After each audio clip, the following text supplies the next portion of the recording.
Class 8 mathematics chapter 14 है factorisation. इस video में हम एक्सरसाइज 14.3 का क्वेश्चन नंबर 5 सॉल्व करेंगे। इसके टोटल 7 पार्ट्स है। तो ये क्वेश्चन है क्या, factorise the expressions and divide them as directed. इसके पहले पार्ट है y² + 7y + 10, ये एक ब्रैकेट में बंद है, डिवाइड है बाई y + 5। तो डिवीजन के साइन के लेफ्ट साइड में जो भी टर्म्स है उसको हम ऊपर में लिखेंगे और डिवीजन के साइन के बाद जो है उसको हम नीचे करके लिखेंगे। मतलब इसको अपॉन या फ्रैक्शन में जो भी बोलो वैसे करके लिखना है। इसके बाद ऊपर वाले जो एक्सप्रेशन है उसको हमें फैक्टराइज करना है, मतलब y² + 7y + 10 को फैक्टराइज करना है। इसको फैक्टराइज करते वक्त हमें ये याद रखना है कि इसमें 3 टर्म्स है, इसलिए स्प्लिट द मिडिल टर्म के मेथड से इसका फैक्टराइजेशन होगा। तो स्प्लिट द मिडिल टर्म होता क्या है, तो मिडिल टर्म यहाँ पे दिख रहा है हमें 7y, इसको स्प्लिट करना है, मतलब इसके पार्ट्स बनाने हैं, इसके टुकड़े करने हैं। तो वो कैसे करें, तो इसके लिए जो सावधानी हमें रखना है वो ये कि पहला टर्म और लास्ट टर्म दोनों को मल्टीप्लाई करके जो भी मिलेगा उसको नोट करो। तो ये y² है फर्स्ट टर्म और लास्ट में 10, मतलब y² और 10 को मल्टीप्लाई करेंगे तो हमें मिलेगा 10y²। तो ये हम नोट करके रखते हैं। अब 7y को इस तरह से स्प्लिट करो, मतलब इस तरह से उसके टुकड़े बनाओ ताकि उसको जोड़ करके 7y हो और मल्टीप्लाई करने के बाद 10y² हो जाए। अब इसके जो पॉसिबल टुकड़े हैं जो बन सकता है उसमें से मैं 1-2 करके दिखाता हूं और मैं बताऊंगा कि कैसे कौन से टुकड़े हमारे लिए फिट है और कौन से टुकड़े को हमें हटा देना है। तो 7y के कौन कौन से टुकड़े हो सकते हैं, एक तो है 6y + y। यहाँ पे 6y और y को जोड़ेंगे तो कितना होगा 7y, और मल्टीप्लाई करेंगे तो कितना होगा 6y और y को मल्टीप्लाई करेंगे तो ये हो जाएगा 6y²। बस अब हमें सावधान रहने की जरूरत है। हमें ये सोचना है कि 7y का ये जो स्प्लिट आया है 6y और y वो हमारे लिए ठीक है कि नहीं इस क्वेश्चन के लिए। तो मल्टीप्लाई होने के बाद हमें मिला 6y², जबकि हमें चाहिए था 10y²। तो इस तरह से ये जो टुकड़े निकले 7y का, 6y एंड y, ये हमारे लिए ठीक नहीं है, इसको हम काट देते हैं। अब हमें दूसरे टुकड़े सोचने होंगे, तो इसको ऐसे कर सकते हैं 2y + 5y। तो 2y और 5y को ऐड करेंगे तो 7y हो जाएगा, ये तो ठीक है। अब मल्टीप्लाई करें तो 2 और 5 को मल्टीप्लाई करेंगे तो 10 होगा, और y और y को मल्टीप्लाई करेंगे तो y² हो जाएगा। मतलब 2y और 5y को मल्टीप्लाई करें तो 10y² होगा। और हमें चाहिए था कितना, हमें चाहिए था 10y², हमें मिल भी गया 10y²। इसका मतलब है कि 7y का ये जो 2 टुकड़े हैं 2y + 5y हमारे लिए ठीक है। अच्छा, मान लो कि ये इतना जल्दी हमें नहीं मिलता ये पार्ट, तो और भी हमें ट्राई करना पड़ता। मैं 1-2 ट्राई और कर रहा हूं और आपको बताऊंगा कि किस तरह से वो गलत है। जैसे 7y का टुकड़े इस तरह से भी बन सकते हैं, 3y + 4y, इन दोनों को ऐड करेंगे तो 7y होगा, वो बात तो ठीक है। लेकिन जब मल्टीप्लाई करें हम 3y और 4y को तो ये हो जाएगा 12y², जो कि हमें चाहिए था 10y², वैसा नहीं है, तो ये भी गलत है। वैसे तो हमें सही आंसर मिल गया है कि 2y + 5y इसके टुकड़े होंगे। अब अपने क्वेश्चन पे हम प्रोसीड करते हैं। तो ये हो गया है y² + 2y + 5y + 10, ये ऊपर का जो स्प्लिट द मिडिल टर्म्स के मेथड से हमें फैक्टराइजेशन करना था उसमें हम आगे बढ़े। अब 7y को 2y + 5y हमने लिख दिया और पहला टर्म लास्ट टर्म को अभी कुछ नहीं किया। अब हमें पहले वाले 2 जो टर्म्स है y² + 2y उनमें से कॉमन लेना है, और लास्ट वाले जो 2 टर्म्स है 5y + 10 उनमें से कॉमन लेना है। तो y² + 2y में से y कॉमन ले ले तो क्या बचेगा y + 2 ब्रैकेट के अंदर, और 5y + 10 में से हम 5 कॉमन ले ले तो बचेगा y + 2 ब्रैकेट के अंदर। देखो यहाँ पे y है, यहाँ पे y नहीं है, तो y कॉमन में आ ही नहीं सकता, सिर्फ 5 आएगा और 10 में से 5 कॉमन चला गया तो 2 रहा। अब दोनों ब्रैकेट में सेम चीज़ आ गया y+2। ये बिल्कुल सही पहचान है कि हमारा फैक्टराइजेशन सही है। यदि दोनों ब्रैकेट में अलग अलग आ जाएगा तो वो फैक्टराइजेशन ही गलत हो जाएगा। तो अब हम ब्रैकेट के अंदर जो y+2 है उस दोनों के लिए एक y+2 लिखे और ब्रैकेट के बाहर जो टर्म्स है y और +5 उसको दूसरे ब्रैकेट में बंद कर दें। नीचे में y+5 है। अब जो कट सकता है उस टर्म्स को देखो, तो ऊपर वाले ब्रैकेट में y+5 और नीचे वाले ब्रैकेट में y+5 ये दोनों कटेगा, तो इसको काट दें। तो हमारे पास रहा क्या, ऊपर में रह गया y+2 और नीचे में कुछ भी नहीं रहा। तो कुछ भी नहीं रहा का मतलब 1 बचा। जब डिवीजन के बाद कुछ भी नहीं बचता है इसका मतलब 1 बचता है, 0 नहीं बचेगा। 0 तो तब बचता जब माइनस करते हैं नंबर को, इक्वल नंबर को हम माइनस कर दे तो 0 बच जाता है। यहाँ पे हमें नीचे में क्या बचा 1, तो इसको ऐसे लिखेंगे y+2/1 और 1 से किसी नंबर को डिवाइड करते हैं तो नंबर को हम कोई चेंज नहीं करते। तो इस तरह से ये y+2/1 कितना बचा y+2 और यही हमारा आंसर हो गया। अब शुरू करते हैं इसका पार्ट 2।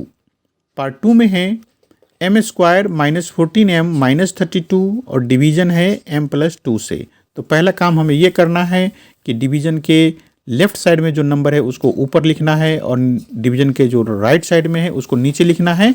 इस तरह से ये बन जाएगा m² -14m -32 अपॉन में m+2। अब यहाँ पे 3 टर्म्स है तो इसे हमें स्प्लिट द मिडिल टर्म इसको यूज करके फैक्टराइज करना है। तो पहले वाले क्वेश्चन में हमने जैसे बताया कि पहला टर्म और लास्ट टर्म को मल्टीप्लाई करके लिखो तो ये हो जाएगा -32m²। अब ये जो बीच का टर्म है -14m उसको भी लिखे और उसको हमें स्प्लिट करना है, मतलब टुकड़े बनाने हैं और उन टुकड़ों में से हमें ये देखना है कि किन 2 टुकड़ों को मल्टीप्लाई करके -32m² होगा, वही हमारा सही स्प्लिट होगा, सही पार्ट्स निकलेंगे हमारे क्वेश्चन को सॉल्व करने के लिए। तो इसमें तो ट्रायल करना पड़ेगा। तो एक ट्राई करते हैं, -14m को -10m और -4m कर दिया।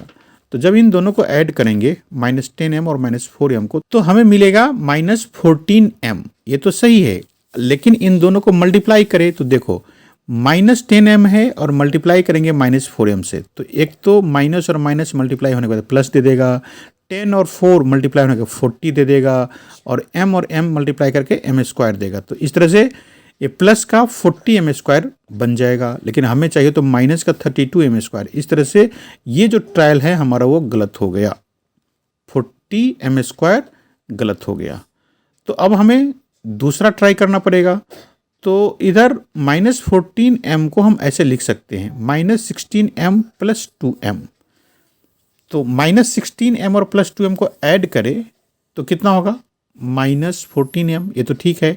अब मल्टीप्लाई करें, देखिए -16 है और 2 है तो मल्टीप्लाई करके -32 देगा, वो हमें वही चाहिए था। और m को मल्टीप्लाई करेंगे तो m²। इसका मतलब ये जो 2 पार्ट्स है वो हमारे लिए सही है और वही हम लिखेंगे। मल्टीप्लाई करने के बाद -32m² आ गया है तो हमें अब निश्चिंत हो जाना चाहिए।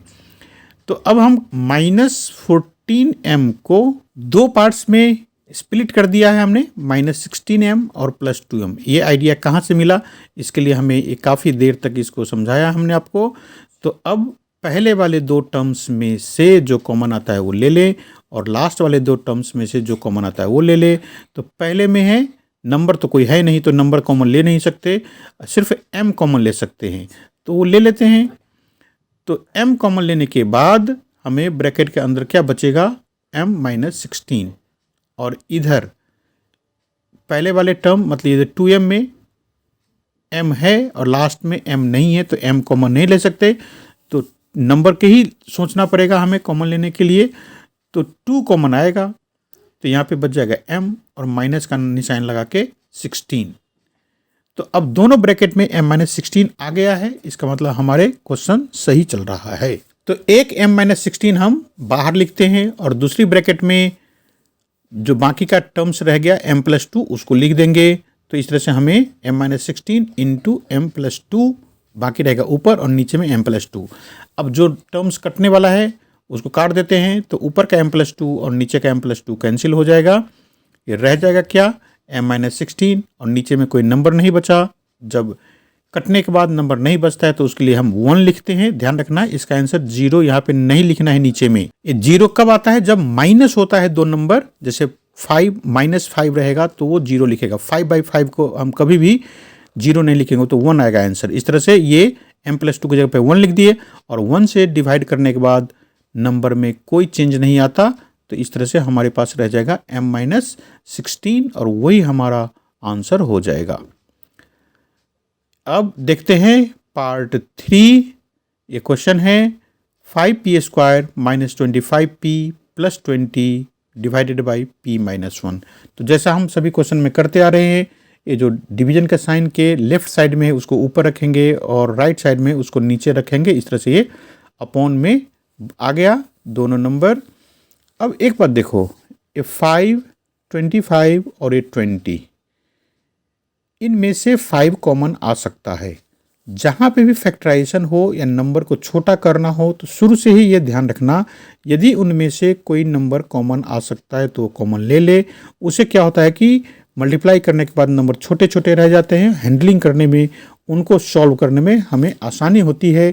तो एक बार पहले तो हम 5 कॉमन ले लें तो क्या रह जाएगा, p² रह गया, ये 5 तो कॉमन में चला गया था। 25 में से 5 कॉमन में चला गया तो 5 रह गया। ये p कॉमन में नहीं गया तो ये इसलिए रह गया। अब 20 में से यदि हम 5 कॉमन ले ले तो 4 बचेगा। तो इस तरह से ब्रैकेट के अंदर p² - 5p + 4 हो गया। अब हमें ये ब्रैकेट के अंदर का जो एक्सप्रेशन है उसे फैक्टराइज करना है। तो इसमें 3 टर्म है, तो 3 टर्म जब होता है तो स्प्लिट द मिडिल टर्म को यूज करते हैं हम फैक्टराइजेशन के लिए। तो पहला और लास्ट उन दोनों टर्म को मल्टीप्लाई करो, तो यहाँ पे p² है, यहाँ पे 4, तो इसको मल्टीप्लाई करके हमें मिलेगा 4p²। और मिडिल टर्म है -5p। -5p को ऐसे स्प्लिट करो, ऐसे टुकड़े बनाओ जिसको हम ऐड करेंगे तो -5p दे और मल्टीप्लाई करेंगे तो 4p² दे। यही है main point, main concept splitting the middle term method का। तो ये तो अभी आपको जब प्रैक्टिस नहीं है तो ऐसे ट्राई ही करना पड़ेगा। तो पहला ट्राई करते हैं हम, -5p को लिखते हैं हम -3p - 2p। तो इन दोनों को ऐड करेंगे तो -5p आ जाएगा। एक काम तो निपट गया। अब इन दोनों को मल्टीप्लाई करो तो हमें मिलेगा, देखो ये माइनस और माइनस है तो प्लस बन जाएगा, और 3 और 2 को मल्टीप्लाई करेंगे तो 6, और p के करेंगे तो p²। तो इस तरह से -3p और -2p को मल्टीप्लाई करेंगे तो 6p² बचेगा। हमें चाहिए था कितना, 4p²। तो इस तरह से ये काम हमारा नहीं बना। अब दूसरा तरीका देखते हैं इसको टुकड़े बनाने का।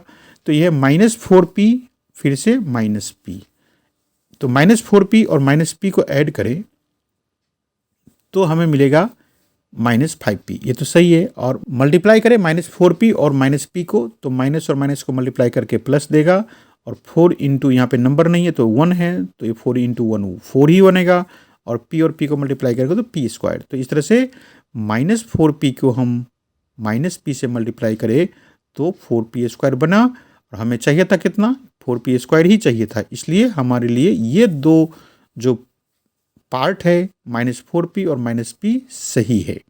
अब हम यहाँ पे वो लिखें, -5p की जगह पे हमने -4p और -p लिख दिया।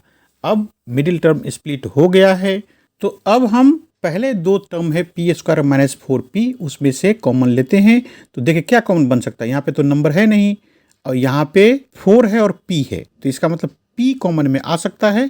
तो p को हम कॉमन में ले लें तो ब्रैकेट के अंदर बच जाएगा p - 4, और यहाँ पर -p है और +4 है, तो कॉमन तो कुछ दिख नहीं रहा है। यहाँ पे p है, यहाँ पे p नहीं है, यहाँ पे 4 है, यहाँ पे नंबर नहीं है। तो ऐसे केस में हम 1 कॉमन ले सकते हैं। तो 1 तो कॉमन ले ले, लेकिन +1 की -1, तो पहली वाली ब्रैकेट को देखने से हमें ये लगता है कि हमारे दूसरी वाली ब्रैकेट में भी p - 4 ही रहना चाहिए। तो हमें माइनस कॉमन लेना होगा 1। तो माइनस यदि हम कॉमन ले ले तो p रह गया, क्योंकि इसका माइनस तो कॉमन में चला गया है।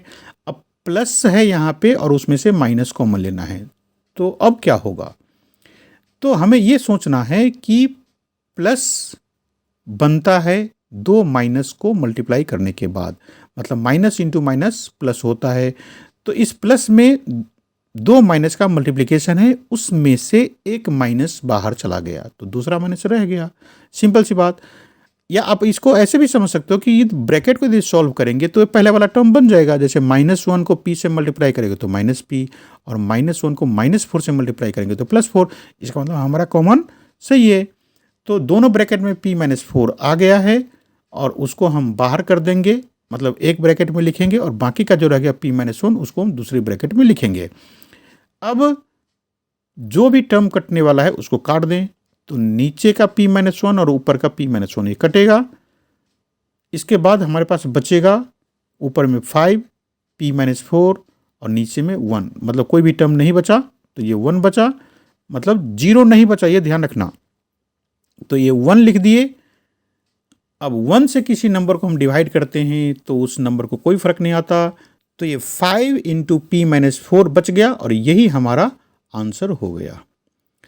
अब देखते हैं इसका पार्ट 4। ये क्वेश्चन है 4yz ब्रैकेट के अंदर है z² + 6z - 16 divided by 2y bracket में है z + 8। तो जैसा हम शुरू से ही करते आ रहे हैं सभी क्वेश्चन में, डिवीजन के साइन के पहले जो है उसको हम ऊपर में लिखेंगे और बाद में जो टर्म्स है उसको नीचे में लिखेंगे। तो इस तरह से ये क्वेश्चन ऐसे चेंज हो गया। अब जो ब्रैकेट के अंदर है उसको हमें फैक्टराइज करना है, तो ये 3 टर्म्स है, इसलिए हम split the middle term method से इसको हम फैक्टराइज करेंगे। तो उसका तरीका ये है कि पहले वाला टर्म और लास्ट वाला टर्म को मल्टीप्लाई करें, तो यहाँ पे है z², यहाँ है -16, दोनों को मल्टीप्लाई करेंगे तो ये हो जाएगा -16z²। बीच का टर्म है जो मिडिल टर्म है वो है 6z, उसको भी लिख लें। अब यहाँ पे हमें करना क्या होता है कि मिडिल टर्म को दो ऐसे पार्ट्स में स्प्लिट कर दो, मतलब पार्ट्स बना दो, ताकि उन दोनों पार्ट को ऐड करेंगे तो 6z हो और यहाँ पे उन दोनों पार्ट को मल्टीप्लाई करें तो -16z² हो। तो ये हीट एंड ट्रायल मेथड से ही करते आ रहे हैं। तो 6z को हम दो टुकड़े कर दिए, 4z और 2z ऐड करेंगे इन दोनों टुकड़ों को तो 6z होगा, लेकिन मल्टीप्लाई करेंगे तो देखो कितना होगा, 4 इंटू 2 8 हो गया, z इंटू z² हो गया। तो इस तरह से 4z और 2z को मल्टीप्लाई करेंगे तो हमें मिला 8z², और हमें चाहिए था कितना, हमें चाहिए था तो -16z²। तो इस तरह से गलत हो गया, ये काम चलने वाला नहीं हुआ। अब दूसरा तरीका ढूंढे, दूसरे तरीके से इसको हम स्प्लिट करें तो 6z को 8z - 2z कर सकते हैं। तो 8z में से यदि हम 2z घटा दें तो 6z बचेगा, ठीक बात है ये। और इन दोनों पार्ट्स को मल्टीप्लाई करें यदि हम 8z को -2z से, तो 8 इंटू 2 16 होगा, और z और z को मल्टीप्लाई करेंगे तो z², और माइनस के कारण से आगे में माइनस भी आ गया। हमें चाहिए था कितना, -16z², आया कितना, -16z²। इसका मतलब हमारा काम ठीक हो गया। तो इन दोनों टुकड़ों का हम यहाँ पे लिख दें, 6z की जगह पे लिखेंगे कितना, 8z - 2z, और बाहर का जो टर्म्स है वो है ही नीचे में, अभी हमने कुछ नहीं किया, ऊपर में बस 6z की जगह पे 8z - 2z लिखा। तो पहले जो बाहर में टर्म है वो कट कर देते हैं, जो कट होने वाला है उसको, y से y कट गया, और इस 2 से वो 4 कट करके हमें मिलेगा 2। अब हम बाकी जो टर्म रह गया उनमें से कॉमन लेना शुरू करेंगे, तो ये रह गया 2z, और इधर पहला टर्म z² और 8z में से क्या कॉमन बनेगा, z, क्योंकि इधर तो नंबर है नहीं तो नंबर कॉमन में आ नहीं सकता, तो ये रह गया z, और इधर 8z में से z कॉमन चलेगा तो 8 रह गया। इधर देखो -2z है और -16 है, तो दोनों में से माइनस है तो हम माइनस ले सकते हैं कॉमन, और इधर रह जाएगा z, और ये माइनस कॉमन में जाने के बाद हमें लिखना होगा प्लस। वो क्यों, क्योंकि प्लस और माइनस को मल्टीप्लाई करते हैं तो माइनस बन जाता है, और 16 में से 2 चला गया है कॉमन में तो 8 रह गया। और 8 टेस्ट करने का एक तरीका ये भी है कि दोनों ब्रैकेट में सेम क्वांटिटी होना चाहिए, z + 8 इधर है और z + 8 इधर भी है। तो अब 2z + 8 में से एक z + 8 लिखेंगे, और बाकी के जो रह गया z - 2 उसको दूसरे ब्रैकेट में लिख देंगे। तो इधर से रह गया 2z, उधर से z + 8, इधर से z - 2, और नीचे का z + 8 है ही पहले से ही जो कटने वाला है उसको काट दें तो z+8 और z+8 कट गया, तो रहा कितना, ऊपर में 2z और z-2, नीचे में कुछ भी नहीं बचा तो 1 बचा। 1 से डिवाइड करेंगे तो किसी नंबर में कोई चेंज नहीं आता, तो 2z इंटू z-2 यही बच गया और यही हमारा आंसर हो गया। अब फिफ्थ पार्ट, ये है 5pq into p square minus Q square divided by 2p into p plus q. Division sign के जो लेफ्ट साइड में उसको ऊपर लिखें और डिवीजन साइन के जो राइट साइड में है उसको हम नीचे लिखें। ये काम हो गया। अब फैक्टराइज करना है, तो यहाँ पे दो टर्म है, दोनों के बीच में माइनस है और दोनों ही स्क्वायर है। ये बहुत इंटरेस्टिंग बात है, जब दो स्क्वायर माइनस के साथ सेपरेट हो, मतलब दो स्क्वायर के बीच में माइनस का साइन हो, तो हमें फॉर्मूला ये याद आता है ए स्क्वायर माइनस बी स्क्वायर। तो ये ए स्क्वायर माइनस बी स्क्वायर होता क्या है, होता है ए plus B into A minus B. यहाँ पे तो A square minus B square नहीं है, यहाँ पे तो है P square minus Q square. तो इसको लिखेंगे जैसे हमने ए स्क्वायर माइनस बी स्क्वायर के ए plus B into A minus B लिखा, उसी तरह से P square minus Q square को हम लिखेंगे p plus Q into P minus q. बहुत इंटरेस्टिंग बात, यदि कहीं पे ऐसा लिखा है m square minus N square, तो उसको हम लिखेंगे, बताओ सभी बच्चे क्या लिखेंगे इसको, m plus n into m minus n. तो इस तरह से ये बात सीख गए हम कि माइनस के साइन के दोनों तरफ यदि स्क्वायर हो तो उसको ये फॉर्मूला लगाएंगे। तो यहाँ पे वही काम हम करेंगे, ये P square minus Q square को P plus Q into P minus Q लिख दिया। तो ऊपर का पी प्लस क्यू और नीचे का पी प्लस क्यू कट गया। इसके बाद एक पी ऊपर में और एक पी नीचे में भी है, तो ये दोनों पी कट जाएगा। बाकी जो रह गया उस टर्म को लिखें, तो ऊपर में रह गया 5q और इधर ब्रैकेट में भी एक ब्रैकेट बाकी है p माइनस क्यू का, नीचे में सिर्फ 2 बाकी है। अब कटने वाला कोई है नहीं, तो इसलिए यही हमारा आंसर हो गया। जब कोई टर्म कटना बाकी नहीं रह जाता है वही हमारा आंसर हो जाता है। तो इस तरह से ये पार्ट 5 कंप्लीट हो गया। अब देखते हैं क्वेश्चन नंबर 5 का 6th पार्ट। ये है 12xy ब्रैकेट के अंदर है 9x square minus 16y square divided by 4xy bracket में 3x प्लस 4y। तो शुरू में हम यही करते हैं कि डिवीजन के लेफ्ट साइड वाले को ऊपर और राइट साइड वाले को नीचे लिखते हैं। इसके बाद हमें फैक्टराइजेशन करना होता है। तो यहाँ पे भी माइनस का साइन है, बीच में दो ही टर्म है, तो दोनों स्क्वायर जैसे दिख रहा है। तो पहले हम इसको निपटा ले जो कटने वाला टर्म है। तो x से x कट गया और y से y कट गया, और ये 4 और 12 भी कटेगा। 4 3 जा 12 होता है, तो ये हमें 3 रख दिया। अब बाकी के जो टर्म है उसको हम लिख लें। अब सोचें कि 9x square minus 16y square को क्या करें। तो 9x स्क्वायर को हम 3x का होल स्क्वायर लिख सकते हैं और माइनस का साइन रखते बीच में, और 16y स्क्वायर को हम 4y का स्क्वायर लिख सकते हैं। ये बड़े मज़ेदार काम हो गया। अब जिस तरह से इसे पहले वाले क्वेश्चन मतलब 5th पार्ट में हमने किया था, वो फॉर्मूला याद कर ले। A square minus B square को क्या लिखते हैं, A plus B into A minus B, और P square minus Q square को P plus Q into P minus Q. उसी तरह से M square minus N square को हम एम प्लस एन और एम माइनस एन इंटू में लिख देंगे। तो ये बात हमने अभी जस्ट 5th नंबर क्वेश्चन में भी किया था, लेकिन यहाँ पे तो ऐसा है कि 3x का स्क्वायर है और माइनस 4y का स्क्वायर है। तो जो भी है इस ब्रैकेट के अंदर उसको हम a समझ ले। तो a का जैसे स्क्वायर है यहाँ पे, तो उस जगह पे यहाँ पे 3x का स्क्वायर है। इसका मतलब जहाँ पे a लिखना है वहाँ पे 3x लिखेंगे, और माइनस के साइन के बाद जैसे b स्क्वायर है तो यहाँ पे 4y का स्क्वायर है। तो इसका मतलब इस फॉर्मूला में जहाँ पे b लिखा है वहाँ पे हम 4y लिखेंगे।